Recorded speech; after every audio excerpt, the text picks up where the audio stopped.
Koyuki, and this is Maho. I mean, Prince Draco, Brina. How many people mess up your last name? Actually, more people mess up my first name than they mess up my last name. Palencia? Palencia, yeah. People usually try to call me Brianna or Brina. People have actually tried to correct me on my first name too. Like I'll say, "Hi, my name's Brina," and they'll be like, "Oh, do you mean Brianna?" And I'm like, "No, I mean Brina. I think I know my name." Thanks. So you just started doing this Throwing Stones series. Yeah, Throwing Stones, the web series. It also features Jeremy Lee, who's another voice actress, and Lindsay Seidel, who's done a couple of things at FUNimation as well. She's one of the up-and-comers. And it's sort of like Breakfast Club meets horror film. Interesting. Yeah, it's pretty cool. And some of the video diaries are up right now, so you can go to throwingstoneswebseries.com. And you can also go to their Facebook, Throwing Stones Web Series, the Facebook page. And we also each have different character pages that you can fan as well. But there's a lot of interviews up and the various different web places on the interwebs that you can check out as well. But it's really fun and it's really cool. And I'm actually not in it that much, but Jeremy's in it a lot, so it should be fun. So what's all this big talk about the Summer Wars stuff? It's pretty exciting. They're actually trying to get an Oscar nomination, and it's going to be in theaters in December and in January. If you check out the FUNimation blog, it actually has the locations and the times that are the first wave of theaters that have taken it on, and it's really exciting. It's one of my favorite parts I've ever done. I actually feel just as connected to Not Skinny Summer Wars as I did with Maho and Beck. Her storyline within the movie is all to do about her relationship with her grandmother, and I was actually raised by my mother and my grandmother. My grandmother passed away 3 years ago, so I dedicated my entire performance to her. So it was really emotional and really awesome and really, really great. It was such a cool experience, and I'm so happy that Mike McFarlane gave me that opportunity. So you have lots and lots of jobs. You music direct a lot of the anime shows, don't you? Yeah, I do. My Bride is a Mermaid is one of the ones that I music directed that recently came out, and I also Rosario Vampire was recently announced, and I music directed that. I'm in the process of doing that actually. Once I get back on Monday, I'll be doing some songs for that as well. It's really fun. Basically, my job is to take the Japanese translation of the lyrics, and then I adapt it into the English and try to make it still fit rhythmically while still maintaining the same imagery and metaphors that the Japanese used in the original. And then from there, I will direct the singer and teach the singer the song and all that. It's really fun. I got my degree in music, so it's nice to be able to put that to use. So do you ever be a music director and then have to sing in the same show? Yeah, in Rosario Vampire. Do you have to tell yourself that sucked and I have to do this over again, or do you have another person to kind of assist and take over? I am final say on myself, but I try to make sure. One of my favorite engineers to work with on music stuff is Justin Houston. He actually does a lot of his own music producing, and he is the most experienced as far as recording music as any of the engineers at FUNimation. And he actually, he's teaching now, and he quit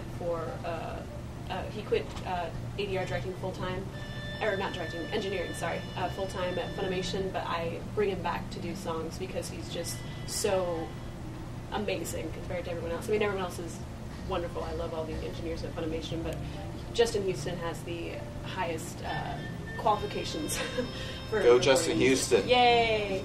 But he's actually really good about helping me figure out what I could do better with the songs, and he's really good at giving me criticisms and stuff to help me be even better. Now, if I remember correctly, you've been doing a lot of singing lately, like solo, haven't you?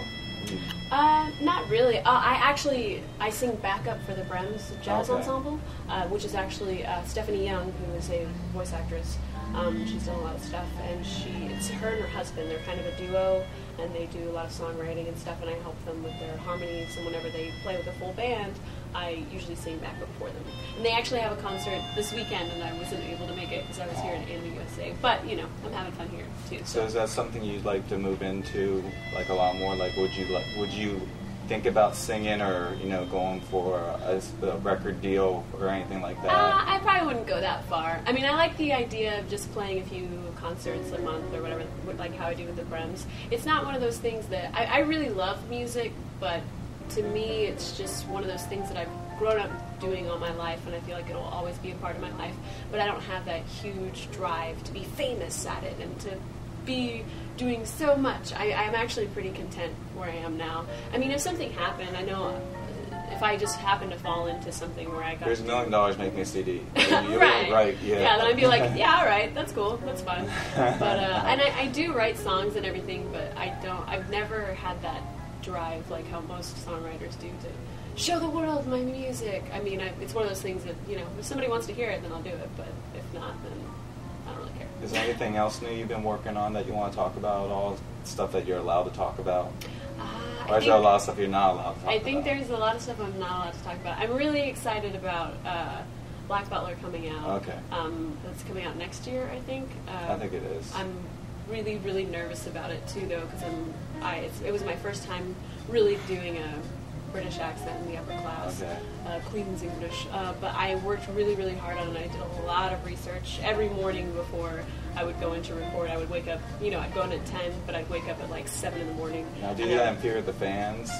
That I they'll do. kill you? Yes, I do. Black Butler and Italia are probably the most biggest cosplayed stuff right now. Yeah, Italia, I've gotten a lot of good response from, so hopefully I'll get the same response from Black Butler. But yeah, I mean, I'd wake up at like 7 in the morning watching Jane Austen movies to try and get into that, like, the upper-class British, you know, accent. And I worked really, really hard on it, and it really means a lot to me and everyone that worked on it. I know Ian Sinclair is just so passionate about it, who's the director for it. And Tatum, it was really awesome getting to work opposite Tatum again. So he's Sebastian and you're CL Fenton, right? Yes, okay. Correct. And how's working? Yeah, I've met Tatum before. How's working with him? He seems a little bonkers, like hyper crazy. Yeah, no, he's awesome. He's really cool. He's actually a really supportive friend too. I mean, I give him a hard time all the time. I mean, as I'm sure a lot of you know, I prank him constantly. And but he's such a good friend and so much fun and so supportive and a really great actor to work opposite from. I mean, even though we don't work in the booth together, I feel like we know each other so well now, and we've both directed each other on lead parts before, and we get each other's style pretty well. So it's easy for us to play opposite each other because we can predict how the other person's going to do it because we know each other so well. You know what I mean? Yeah. And so it's just, I really do think that we make a good pairing, and I'm glad that it's kind of starting to become a pattern, and I hope that it continues because I really, really love playing opposite him. So how come you didn't know mini concert or anything this weekend? Because I'm lazy. You're lazy? It takes time and effort to put together. Yeah, I'm pretty lazy. I've thought about doing something like that. It would be fun, but I've just never, usually whenever I'm doing a convention, I mean, I'm working really hardcore up until going to the convention, and so I never really have time to put something together. But I think it would actually be fun to do something like that with my brother, because my brother's a guitarist, and he's really, really talented. He was actually the guitarist for Guitar Hero 3, we keep saying that we're going to put something together, and just put together, like, you know, some kind of little cover band duo thing, but both of us are so busy that we've never been able to get together and do that. But hopefully, one day, then maybe we'll play at a convention sometime. Is there anything you'd like to say to your fans that are watching right now? You guys are awesome, and I love all of you, and thank you so much for always being so, so, so supportive. All right, thank you very much for the interview. You have a great rest of the day. Yeah, you too. Thanks, Koyuki.